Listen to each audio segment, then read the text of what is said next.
ಬೇಕು ನನಗೆ ಮಜಾ ಬೇಕು ಮಂಚಕ್ಕೆ ಬಾ ಹೀಗಂತ ಸೈಟ್ ನೆಪದಲ್ಲಿ ಹಣ ಪಡೆದು ಮಹಿಳೆಗೆ ಲೈಂಗಿಕ ಕಿರುಕುಳ ಕೊಟ್ಟಿರುವ ಆರೋಪ ಇದೀಗ ಸ್ವಾಮೀಜಿ ವಿರುದ್ಧ ಕೇಳಿ ಬರ್ತಾ ಇದೆ.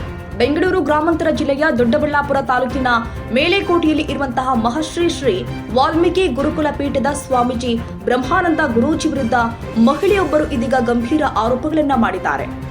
ಕಡಿಮೆ ಬೆಲೆಗೆ ಸೈಟ್ ಕೊಡಿಸುವುದಾಗಿ ಹೇಳಿ ಲಕ್ಷಾಂತರ ರೂಪಾಯಿ ಹಣ ಪಡೆದು ನಂತರ ಹಣ ವಾಪಸ್ ನೀಡುವ ನೆಪದಲ್ಲಿ ಲೈಂಗಿಕ ಕಿರುಕುಳ ಕೊಡಲಾಗಿದೆ ಅಂತ ಮಹಿಳೆ ದೂರನ್ನ ಕೊಟ್ಟಿರುವಂತದ್ದು. ಮಹಿಳೆ ಹಾಗೂ ಆಕೆಯ ಪತಿ ಸ್ವಾಮೀಜಿ ನಿವಾಸದ ಸಮೀಪವೇ ವಾಸವಿದ್ದು ಪರಿಚಯದ ಆಧಾರದಲ್ಲಿ ವ್ಯವಹಾರ ನಡೆದಿತ್ತು ಎನ್ನಲಾಗ್ತಾ ಇದೆ. 13 ಲಕ್ಷ ರೂಪಾಯಿ ಮೌಲ್ಯದ ಸೈಟ್ ಅನ್ನ 12 ಲಕ್ಷಕ್ಕೆ ಕೊಡಿಸುವ ಭರವಸೆ ಕೊಟ್ಟಿದ್ರಂತೆ ಸ್ವಾಮೀಜಿ. ಮಹಿಳೆ ಬಳಿ ಇದ್ದಂತಹ 8 ಲಕ್ಷ ರೂಪಾಯಿಗಳಲ್ಲಿ 5 ಲಕ್ಷವನ್ನ ಅಡ್ವಾನ್ಸ್ ಆಗಿ ಮತ್ತೊಬ್ಬರಿಗೆ ಕೊಟ್ಟಿದ್ರು ಎಂಬ ಆರೋಪವಿದೆ.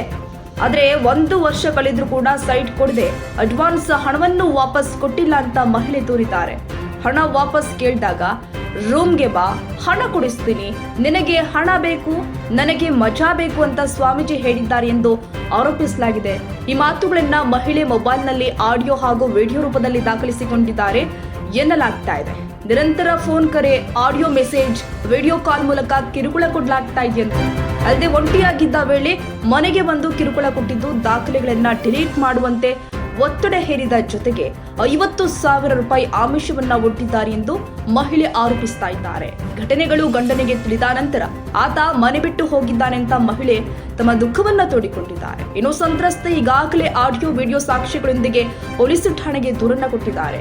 ಇತ್ತ ಬ್ರಹ್ಮಾನಂದ ಗುರೂಜಿ ಮೇಲೆಕೋಟೆ ಬಳಿ ಸರ್ಕಾರದ ಆರ್ಥಿಕ ನೆರವಿನಿಂದ ಮಹರ್ಷಿ ಶ್ರೀ ವಾಲ್ಮೀಕ ಗುರುಕುಲ ಪೀಠ ಆಶ್ರಮ ಸ್ಥಾಪಿಸಿರುವುದು ಕೂಡ ಚರ್ಚೆಗೆ ಗ್ರಾಸವಾಗಿದೆ. ಪ್ರಕರಣದ ಕುರಿತು ಪೊಲೀಸ್ ಇಲಾಖೆ ತನಿಖೆ ನಡೆಸ್ತಾ ಇದ್ದು ಆರೋಪಗಳ ಸತ್ಯಾಸತ್ಯತೆ ಇನ್ನಷ್ಟೇ ಹೊರಬರಬೇಕಾಗಿದೆ. ಮದುವೆಗೆ ಬ್ರೇಕ್ ಹಾಕಿಸಿ ಸಂತ್ರಸ್ತೆ ನ್ಯಾಯ ಬೇಕು ಅಂತ ಧರಣಿ ಮಾಡಿದ್ದಾರೆ. ಸದ್ಯ ಪ್ರಕರಣ ದಾಖಲಾಗಿದ್ದು ಪೊಲೀಸರು ತನಿಖೆ ಕೈಗೊಂಡಿದ್ದಾರೆ. ಒಂದು 5,000 ಕಾಸು ಕೊಡ್ತೀನಿ, ರೂಮ್ ಬರ್ರಿ ಅಂತ ಕೇಳೋ ಸ್ವಾಮೀಜಿಯವರು ಅದಕ್ಕೆ ಎಲ್ಲರಿಗೂ ಶೇರ್ ಮಾಡಿ, ನಾನು ಅದು ಮಾತಾಡಿರೋದು ವಿಡಿಯೋ ಸಮೇತ ಐತೆ ಹಾಕ್ತೀನಿ. ಎಲ್ಲರಿಗೂ ಶೇರ್ ಮಾಡಿ ಕಮೆಂಟ್ ಮಾಡಿ ಪ್ಲೀಸ್ ಪ್ಲೀಸ್ ಪ್ಲೀಸ್. ನನಗೋಸ್ಕರ ಒಂದು ಹೆಣ್ಣುಡುಗಿಗೋಸ್ಕರ ಯಾವುದೇ ಕಾರಣಕ್ಕೆ ಇನ್ನೊಬ್ಬ ಹುಡುಗಿ ಸವಾಸಕ್ಕೆ ಹೋಗ್ಬಾರ್ದು. ಅದಕ್ಕೋಸ್ಕರ ನಾನು ಈ ವಿಡಿಯೋ ಮಾಡ್ತಾ ಇದ್ದೀನಿ. ಅವ್ರು ಮಾತಾಡಿರೋದು ವಿಡಿಯೋ ಹಾಕ್ತೀನಿ, ಎಲ್ಲರಿಗೂ ಶೇರ್ ಮಾಡಿ ಪ್ಲೀಸ್. ಅವ್ರ ಬಿಹೇವಿಯರ್ ಏನು ಅಂತ ಎಲ್ಲ ನಾನು ಹೇಳ್ತೀನಿ, ವಿಡಿಯೋ ಸಮೇತ ಅವ್ರು ಮಾತಾಡಿರೋದೆಲ್ಲ ಹಾಕ್ತೀನಿ. ನನಗೂ ನನ್ನ ಮಕ್ಕಳಿಗೂ ಅಕಸ್ಮಾತ್ ಏನನ್ನ ಆದರೆ ಅದು ಅವರಿಂದನೇ ಅಂತ ಎಲ್ಲರಿಗೂ ಗೊತ್ತಾಗಬೇಕು. ಅಕಸ್ಮಾತ್ ಏನೋ ದುಡ್ಡಿರೋರು ಏನಾದರೂ ಮಾಡ್ಬೋದಲ್ವಾ, ಅದಕ್ಕೆ ಅಕಸ್ಮಾತ್ ನಮ್ಗೇನು ಹೆಚ್ಚು ಕಮ್ಮಿ ಆದ್ರೂ ಅದು ಅವರೇ ಕಾರಣ. హలో చెప్పు చెప్పు ఎలా బుధవారం అయ్యేలా అయ్యేలే రూమ్కి రా ఇస్తాను రూమ్కి రా ఇస్తాను రూమ్కి రావాలా సరే వాపస్ ఇప్పించి పోనీ. నువ్వు ఇచ్చేళ్తా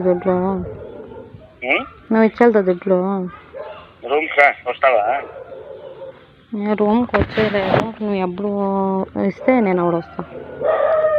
నువ్వు ఎవడు ఇస్తే ఆవిడ వస్తాను. నువ్వు దుడ్లు వస్తేనే నేను దుడ్లు ఇస్తానని చెప్పి అన్నీ ఇట్లే చేస్తాను, అన్నీ ఇట్లే మాట్లాడుతాడు. నేను అట్లే మాట్లాడేది. నాకేం ఫ్రీగా ఇచ్చాక తిక్కలా నీకే? ఫ్రీగా నాకేం ఫ్రీగా దుడ్లకు మాత్రం నేను కావాలా? నీకు ఎంజాయ్ చేసేకి నగ్నక్కొని అందరితో మాట్లాడಕ್ಕೆ ಬೇರೆ వాళ్ళు కావాలా? నేనేంటి ಕೇಳಿ నీకు ದುಡ್ಡು? ಕಾಣದ ಕೈಗಳು ಅಥವಾ ನಮ್ಮ ಸಮುದಾಯದಲ್ಲೇ ನಮಗೆ ಕೆಲವರು ಶತ್ರುಗಳಿದ್ದಾರೆ. ಅವರ ಜೊತೆ ಸೇರಿಕೊಂಡು ಇವರನ್ನು ಬಗ್ಗು ಬಡಿಲೇಬೇಕು ಅಂತೇಳಿ ಭಾಳಷ್ಟು ವರ್ಷಗಳಿಂದ ಪ್ರಯತ್ನ ಮಾಡ್ಕೊಂಡು ಬರ್ತಾ ಇದ್ದಂಥ ತಂಡ ಇವ್ರ ಜೊತೆ ಸೇರಿ, ಯಾವಾಗ ಇವರು ಇನ್ಸ್ಟಾಗ್ರಾಮಲ್ಲಿ 9ನೇ ತಾರೀಕು ವಿಡಿಯೋ ಬಿಟ್ಟರು, ಇವ್ರ ಜೊತೆ ಸೇರಿ ಇವರೆಲ್ಲ ಕೂಡಿ ನನ್ನ ವಿರುದ್ಧ ಷಡ್ಯಂತ್ರವನ್ನು ರೂಪಿಸಿದ್ದಾರೆ. ನೋಡಿ, ಕೆಲವು ಮಾತುಗಳು ನಾನು ಮಾತಾಡಿರೋದು ನಿಜ. ಅಂದರೆ ಈ ರೂಮಿಗೆ ಬಂದವು ಅಂಥವೆಲ್ಲ ನಾನು ಮಾತಾಡಿಲ್ಲ. ಬೇರೆ ಸಮಯದಲ್ಲಿ ಎಲ್ಲಿದ್ದೀರಾ, ಏನು ಮಾತಾಡ್ತಾ ಇದ್ದೀರಾ ಅಂತ ಕ್ಲೋಸಾಗಿ ಮಾತಾಡಿರೋದು ನಿಜ. ಅದೇ ಇದನ್ನು ಇಟ್ಕೊಂಡು ಪ್ಯಾಟರ್ನ್ ಇಟ್ಕೊಂಡು ಇವ್ರಿಗೆ ಹೇಗೆ ಬೇಕೋ ಆ ರೀತಿ ಟರ್ನ್ ಮಾಡಿಕೊಂಡು ಅದನ್ನು ಅವರು ಅದನ್ನ ಇದು ಮಾಡಿದ್ದಾರೆ, ಡೂಪ್ಲಿಕೇಟಾಗಿ ತಯಾರು ಮಾಡಿದ್ದಾರೆ. ಈಗ ಅದನ್ನೆಲ್ಲ ನಾನು ಸಬ್ಮಿಟ್ ಮಾಡಿದ್ದೀನಿ. ಯಾರ್ಯಾರು ಇದ್ರ ಹಿಂದೆ ಇದ್ದಾರೆ, ಈ ಕೃತ್ಯದ ವಿರುದ್ಧ, ಈ ಷಡ್ಯಂತ್ರದ ವಿರುದ್ಧ ಯಾರ್ಯಾರಿದ್ದಾರೆ ಅವ್ರದ್ದೆಲ್ಲ ಪಟ್ಟಿ ಮಾಡಿದ್ದೀನಿ ನಾನು.